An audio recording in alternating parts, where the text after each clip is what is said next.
Hello everyone! Today I am making another video for you, book related. I know we all missed it. It was a tragedy when I talked about computers for one video. But yeah, today I'm back to books. We're gonna be talking about my January reading wrap up and what I read, what I rated them on Goodreads, and if I'd recommend them, and I want to make this kind of like a monthly thing. So this will be posted in February for the month of January. And yeah, so let's get into it. The first thing I read this year, so I was on vacation until like this 6th of this year, so I had a lot of time to read. So technically I was reading 2 of these books congruently, but I am going to talk about 3 of them before I talk about the 4th one, which I also read at the same time as anyway. The first one, I have these like completely the wrong way. Wait. The first one was a reread of Fourth Wing by Rebecca Yarros. Yes, I know, I feel like everybody was rereading Fourth Wing because of the release of Onyx Storm. So I technically started this in 2024, but read the majority of it in 2025, so I count it as a 2025 book. Fourth Wing, I love it. I love the disability representation. I think that fantasy, despite it being a genre of like endless possibilities, there is a severe lack of disability representation in books, and that was instantly what I connected to the first time I read Fourth Wing, like a year-ish ago. So doing the reread was really nice, and I gave it 5 stars because I do really love this whole series. I will say though, it was really interesting rereading this book liking Xaden for the first half of it, because when I read it for the first time, I just, like Violet, I did not like Xaden in the beginning. Oops.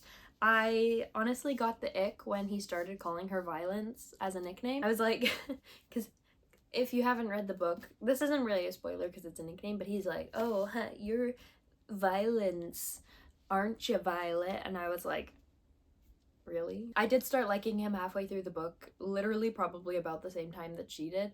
So, you know, cast me as Violet Sorrentgale, 2K25. Anyway, who said that? I love Fourth Wing, and so the next 2 books on my list that I read this year, did I even say how many I read? I read 7 books. 7? I read 7 books this month. I don't know if I said that. A total of this many pages, which I'm gonna figure out later.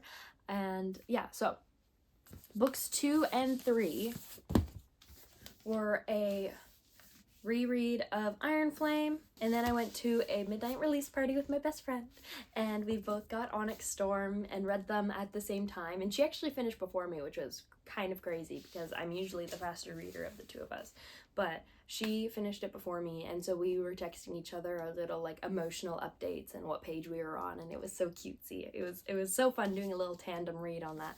But yeah, obviously deluxe edition, you know. The event was so much fun. We got a little Polaroid with like some speech bubbles with quotes and stuff, and bookmark making and trivia, and it was a lot of fun. It was great. I think bookstores need to do more events like that. Just having that community of people who all loved the same book was just absolutely phenomenal. So yeah, this is the first 3 of the month, of the year, of the everything. Again, 2K25.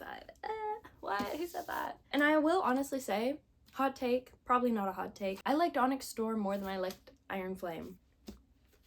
I don't think that's a hot take. I feel like that's it just felt a lot more developed.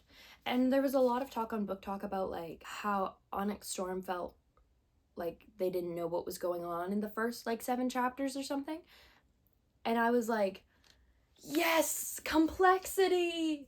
I was like, yay! We get to go to more places and there's more complex ideas than there was in Iron Flame, and I just feel like all around the wait was worth it because it was a lot more developed a world, I felt like, than the second book.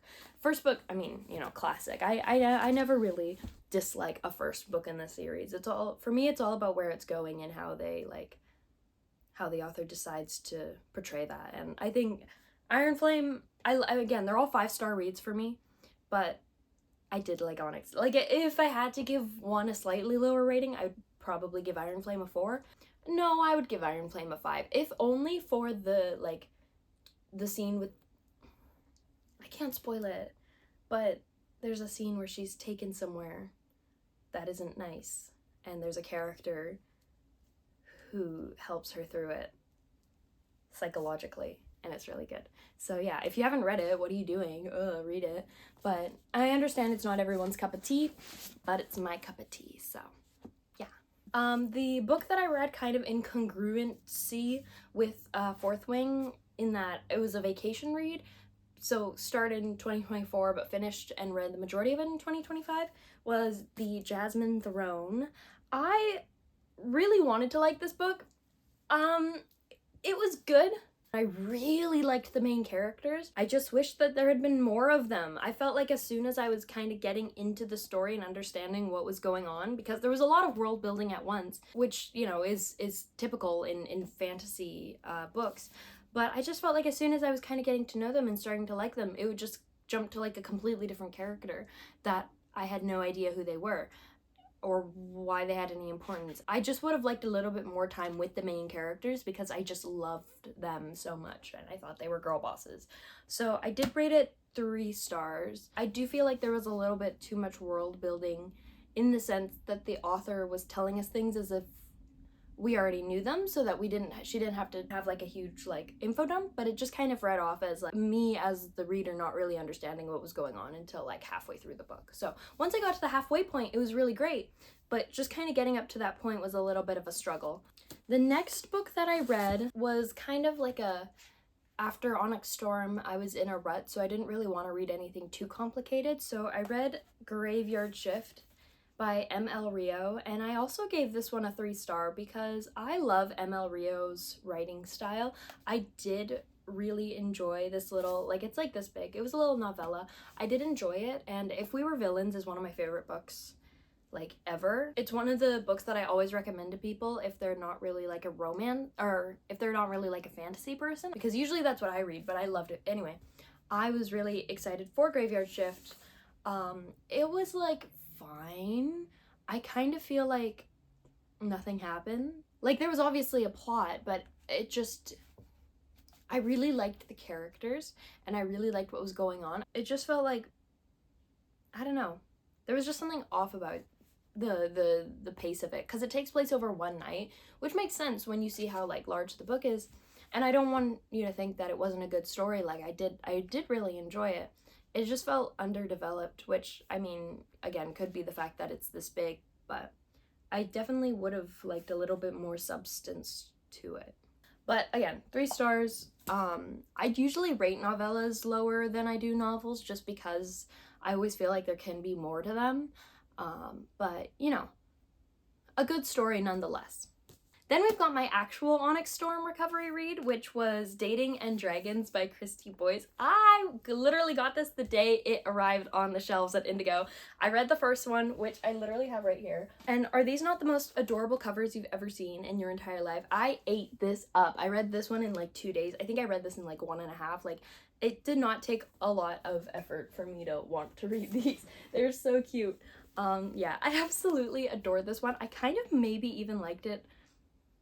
Oh, I don't want to say I liked it more than the first because I really liked both of them, probably equally. I did give it a 5 stars. It was so cute.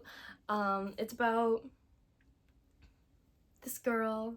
She's the new girl in town, and she goes to school. She immediately meets this group of people because of her grandma's meddling, and I love her grandma. Her grandma's awesome. And there's a boy that she likes, and they're in a D&D live stream group, and one of their rules is that they can't date people in the group. So he immediately likes her, and then he doesn't want her to join the group, and she's like, why doesn't he like me? Why is he being like this? It's because he likes her. Anyway, it was so cute, and I absolutely adored it and ate it up, and it was so cute. And I need every book to be Dungeons and Dragons romances, actually. Thank you very much. The last book that I finished in the month of January is Where the Dark Stands Still by A.B. Poranek. I hope I'm saying that correctly. 5 stars as well. It doesn't take a lot for me to rate something 5 stars, but as soon as it starts to go downhill, then it's downhill for me.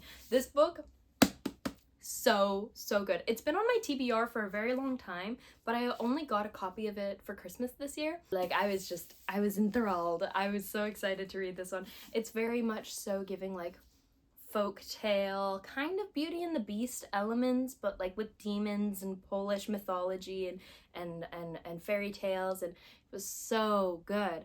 It's about this girl who basically has magic in a world where the church is like, stop it, that's bad, witchcraft, so she goes into the magical spirit woods near her small town to find this flower that's supposed to grant you a wish, and instead finds a beautiful 700-year-old demon who she falls in love with. I mean, what?